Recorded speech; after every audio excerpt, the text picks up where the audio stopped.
monsieur, bonjour. Merci de nous rejoindre à la une de l'actualité. Libération attendue de nouveaux prisonniers aujourd'hui. Au troisième jour de trêve humanitaire à Gaza, hier soir, 39 prisonniers palestiniens ont été libérés par l'entité sioniste contre 17 détenus par le mouvement de résistance Hamas. L'enclave palestinienne qui est confrontée au risque d'une propagation importante de maladies infectieuses selon l'ONU.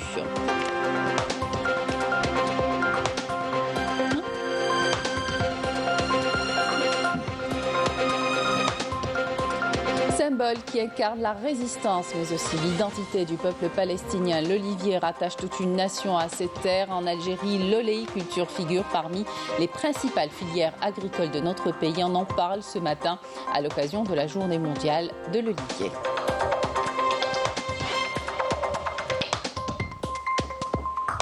Au Maroc, de nouvelles manifestations ont éclaté hier dans plusieurs villes. Les manifestants ont brandi le drapeau palestinien en appelant à plus de justice sociale. Visite ce matin de l'une des plus belles oasis du sud qui borde l'ergue occidentale, Timimoun, qui accueille la deuxième édition du Trek Algeria Trail.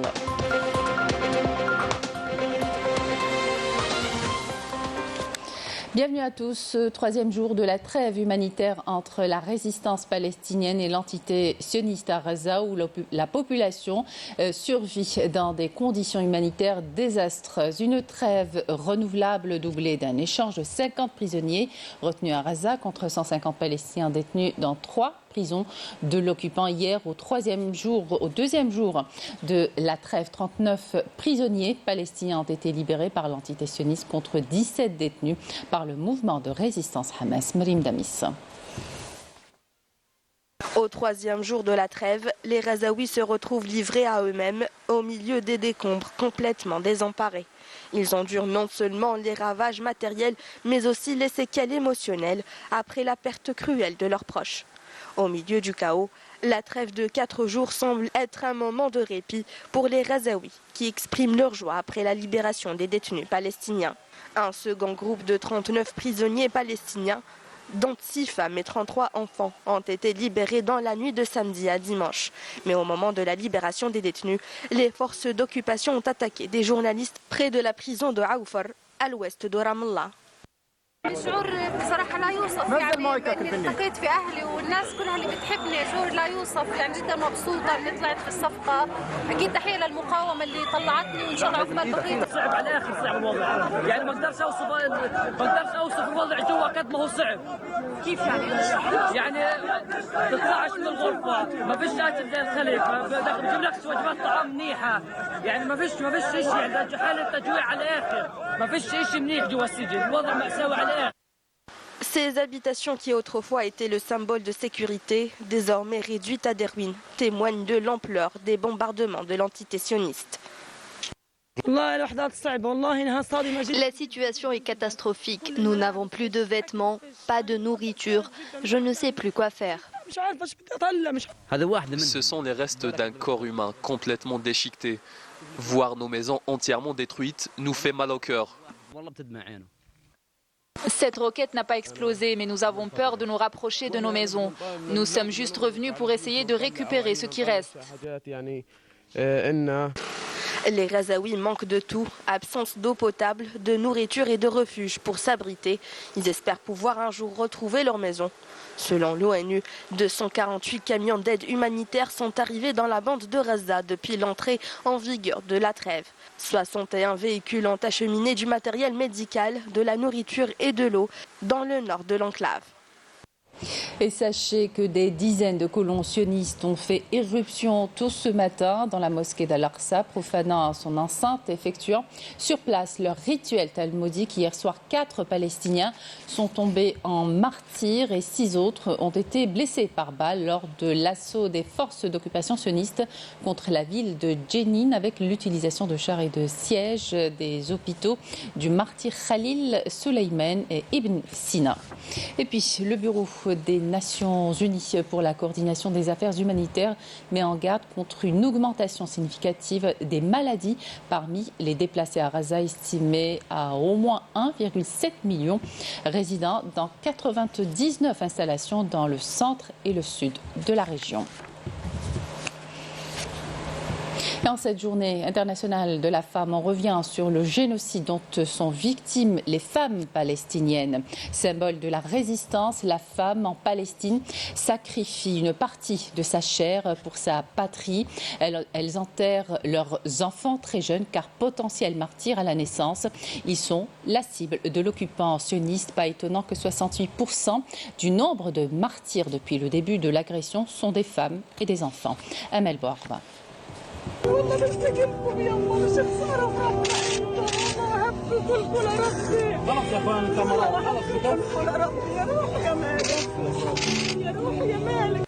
Le cœur déchiré de douleur, cette femme palestinienne fait partie de milliers d'autres qui ont perdu des êtres chers massacrés par la folie meurtrière et la barbarie de l'entité sioniste. Ces femmes subissent de plein fouet la tyrannie et la sauvagerie de l'occupation. Massacres, tortures et toute forme de violence, c'est le lot quotidien de toutes ces femmes. Malgré l'intensité de la souffrance et l'ampleur de la perte, leur courage exemplaire continue de défier la machine de guerre sioniste. Au moment où l'on célèbre la journée internationale de lutte contre les violences faites aux femmes, la femme palestinienne est confrontée depuis de longues années aux affres de la colonisation sioniste qui la prive de ses droits les plus fondamentaux. En première ligne dans le combat et la résistance, des centaines de femmes palestiniennes sont détenues dans les geôles sionistes dans des conditions inhumaines. La femme palestinienne est le symbole de la résistance. Elle est la femme militante, la mère et l'épouse de martyrs. Elle a toujours occupé une place prépondérante dans la société palestinienne. Elle ne lésine sur rien pour apporter son aide et soutenir la résistance. Les femmes palestiniennes représentent la majorité des victimes des bombardements. Au moins 5000 sont tombés en martyrs et des milliers de blessés, ainsi que des détenus dans les prisons sionistes qui subissent les pires sévices de la part de l'occupation.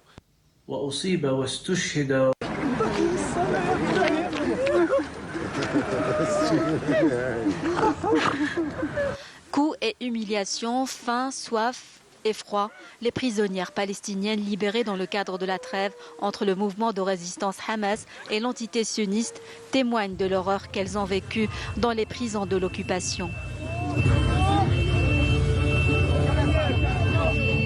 الوضع هناك كثير مأساوي يعني رشة الغاز يعني حتى لما اجوا عندنا قمعة في 7/10. Les conditions dans les geôles sionistes sont inhumaines. Nous avons été aspergés de gaz sans compter les injures, les insultes et l'humiliation. C'était un vrai calvaire. On n'avait même pas de couverture. On était transis de froid. Les violences perpétrées par l'entité sioniste n'ont pas eu raison de la détermination et de l'engagement de la femme palestinienne qui demeure le porte-étendard de la résistance avec un courage hors pair qui inspire et impressionne le monde entier. Autre symbole cette fois qui incarne la résistance mais aussi l'identité du peuple palestinien et son enracinement, l'olivier qui rattache toute une nation à ses terres. Il fait l'objet d'une lutte acharnée entre les Palestiniens et les colons sionistes depuis des décennies. Cet arbre millénaire est également cultivé en Algérie qui célèbre aujourd'hui la journée internationale de l'olivier. Raouf Hamouch. C'est un arbre emblématique, symbole millénaire de paix et de sagesse. Vous l'aurez compris, nous célébrons aujourd'hui la journée mondiale de l'olivier. De la culture à l'économie, en passant par la santé et l'environnement, l'olivier est omniprésent dans divers aspects de notre vie. Et quand on parle de l'olivier, on parle bien sûr de l'Algérie, qui fait partie des principaux pays méditerranéens dont le climat est des plus propices à la culture de l'olive. L'oliviculture figure parmi les principales filières agricoles de notre pays. L'Algérie occupe la 7e place mondiale dans la production d'huile d'olive. Plusieurs agriculteurs dans le domaine ont même remporté des médailles dans des compétitions à l'étranger. Parmi les variétés les plus connues et consommées dans le pays, l'on citera la variété de Chimlal, Asraj ou encore Ferkani. La production en moyenne des oliviers en Algérie dépasse souvent les 10 millions de quintaux annuellement.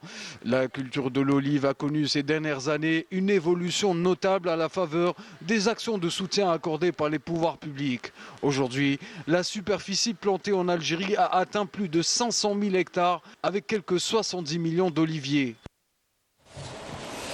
Place à présent à l'innovation, l'ESA Eco-Innovation Challenge, un concours qui s'inscrit dans l'ère du temps avec une démarche qui répond aux problématiques environnementales, économiques et sociales.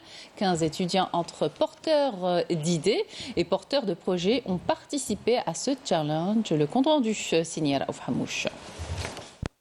Durant 3 jours, de jour comme de nuit, les 15 porteurs de projets en question ont été accompagnés, aidés et soutenus à travers un programme comprenant des activités, des ateliers et hackathons. Avec un premier objectif, permettre à tous les participants de mûrir leurs projets. En discutant avec ces porteurs de projets, nous avons été interpellés par certaines innovations. On est là pour représenter notre projet Carta, qui consiste à justement éradiquer la consommation du papier dans la production des cartes de visite traditionnelles, et on propose une solution totalement digitale et décentralisée pour justement aider les entreprises non seulement à s'inscrire à une démarche RSE, mais aussi à économiser leur budget d'impression de cartes de visite. J'ai participé par mon projet qui accélère la croissance des microalgues dans les eaux de surface par l'application d'un champ électromagnétique.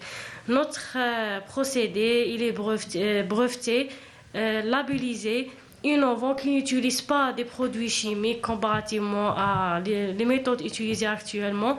Et nous assurons une production de 120% en seulement 2 heures. Lancée en octobre dernier, cette édition a enregistré quelques 120 projets, dont 15 ont été sélectionnés pour la finale par un jury formé d'experts en la matière. Il y a des jeunes, des moins jeunes, il y a un peu de tout, et on a été très surpris par la qualité des projets. Alors c'est une phrase qu'on entend souvent, mais là c'est une réalité, c'est-à-dire que c'est des projets qui sont vraiment dans l'air du temps. On a des projets dans la capture de carbone, dans les fermes verticales, le compost, c'est des projets aboutis. Et on voit qu'il y a des personnes, des jeunes notamment, c'est une génération qui n'a pas de complexe. Elle est vraiment sur les dernières problématiques mondiales. Par exemple, la capture de carbone, aujourd'hui, c'est un enjeu mondial et tout le monde y réfléchit, on n'a pas avancé. Et je vois ces jeunes qui présentent leurs idées sont vraiment en train de penser à des vraies solutions. Ce challenge émane d'une démarche de responsabilité sociale qui s'incarne à travers ESA Fogara, qui est notre concept d'engagement social ici à l'école. Et donc, juste pour rappeler un peu l'engagement de nos étudiants et de l'école, à travers les projets associatifs que tous nos étudiants portent chaque année, d'année en année. Les projets prometteurs gagnants auront la possibilité d'avoir une incubation au sein de l'incubateur de l'ESA avec un programme d'accompagnement riche et pertinent de 6 mois assuré par des experts dans leur domaine. Autre richesse, autre créneau, celui de l'artisanat. Nous vous invitons à visiter l'atelier de Mabrouk qui transforme des morceaux de bois en petites merveilles. Il façonne le fameux mortier de Boussaada. Son quotidien est partagé entre travail de précision et transmission de savoir-faire à la nouvelle génération. Reportage Majda Djahmouna. Fervent défenseur de l'artisanat algérien, Mabrouk incarne la pérennité d'une tradition précieuse héritée de son père. Ses mains agiles transforment la matière brute en création unique, témoignant d'un savoir-faire transmis de génération en génération. Nous avons visité son atelier empreint d'authenticité où chaque pièce exposée est façonnée avec passion et raconte son propre récit.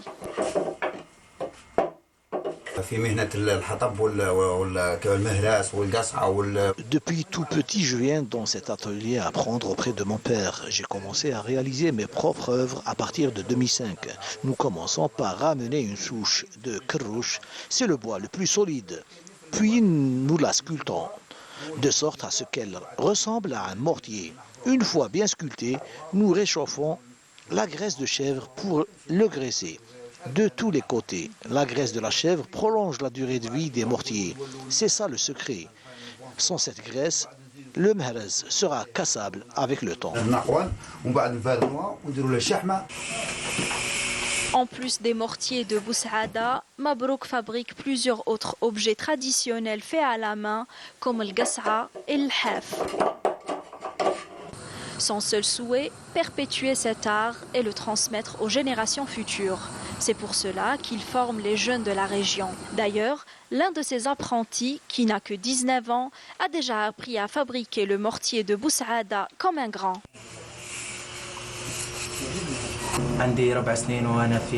Cela fait 4 ans que je viens apprendre dans cet atelier. Ce savoir-faire est un héritage que nos aïeux nous ont légué. Il est important pour moi de le maîtriser pour que je puisse former à mon tour les générations montantes. Car c'est comme ça que nous pourrons protéger notre culture et la faire durer avec le temps.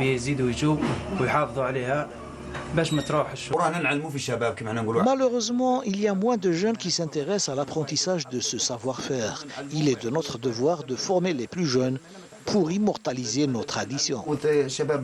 Au-delà de la beauté palpable de chaque création, l'œuvre de Mabrouk nous rappelle l'importance vitale de préserver notre héritage culturel qui continue de prospérer grâce à l'engagement passionné de ceux qui le préservent fièrement. L'actualité à l'étranger au Maroc, plusieurs manifestations ont eu lieu contre la normalisation avec l'entité sioniste et pour dénoncer l'agression de l'armée sioniste à Gaza. La rue marocaine s'est également soulevée contre la cherté de la vie, rejetant la politique du Marzen. Commentaire Yanis Aït Belgassem. Au Maroc, un vent de révolte souffle dans les rues. Les Marocains rejettent massivement la normalisation des relations avec l'entité sioniste. Les manifestants expriment leur opposition à cette démarche politique tout en dénonçant vivement les attaques perpétrées par l'armée d'occupation sioniste contre les Palestiniens. Les Marocains dans la rue rejettent fermement ces agressions, faisant écho à un sentiment de solidarité avec le peuple palestinien et exprimant leur désapprobation face à toute forme de normalisation avec l'entité sioniste.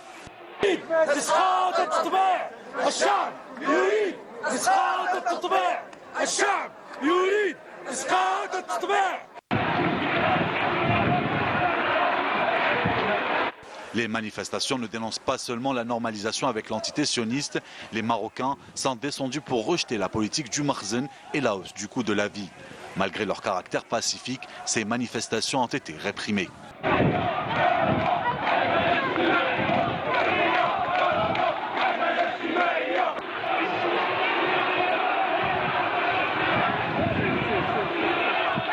Cette réaction ferme des autorités souligne les tensions entre les aspirations de la population à exprimer ses préoccupations et la réponse souvent musclée des institutions en place. Cependant, les manifestants persistent, cherchant à faire entendre leur voix face aux défis socio-économiques et politiques auxquels ils sont confrontés.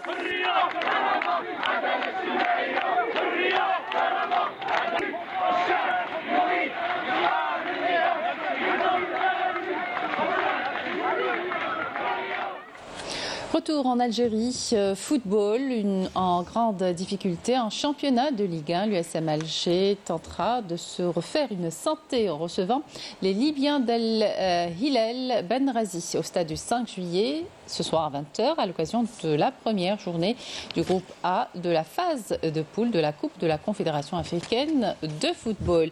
Et puis la deuxième partie de la 7e journée du championnat de Ligue 1 mobiliste de football, disputée samedi, a vu le MC Alger, vainqueur à l'Oued, porter son avance à 4 points sur son poursuivant immédiat, alors que l'US Ben Aknoun et l'USM Biskra ont réussi à décrocher le nul à l'extérieur, tandis que la JS Saoura a renversé l'AS Schleuf 3-2 en clôture de la compétition. J-2 avant le début de la deuxième édition du Trek Algeria Trail à Timimoun. Les participants commencent à débarquer depuis les 4 coins du monde sur le territoire national. C'est un événement de trail running dans l'une des plus belles oasis du sud qui borde l'ergue occidentale. Walid Yousfi. Ils sont une centaine de compétiteurs à avoir décollé hier pour participer au Trek Algeria Trail. Direction Timimoun pour 3 jours de compétition intense au cœur du Sahara. Nous avons des concurrents qui partent de Lyon, qui partent de Marseille, qui partent du continent africain, un peu partout dans le monde.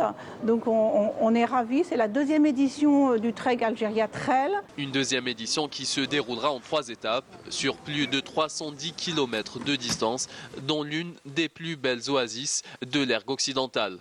Voilà, donc nous partons en Algérie maintenant pour une épreuve sportive de différentes distances, soit du 100 km, soit du 200 km, soit même du 50 km pour certains, avec une organisation qui est gérée de main de maître par le Treg Algéria. Nous sommes quelques-uns des coureurs qui allons faire une course dans le désert au bord du Grand Erg occidental et nous sommes très heureux de pouvoir visiter ou revenir, pour Philippe notamment, dans le beau pays qu'est l'Algérie. Le Treg Algeria Trail se tiendra du 28 au 30 novembre après 2 jours d'acclimatation et de contrôle technique pour les participants. Et c'est la fin de cette édition. Merci de votre attention. Excellente suite des programmes sur Canal Algérie.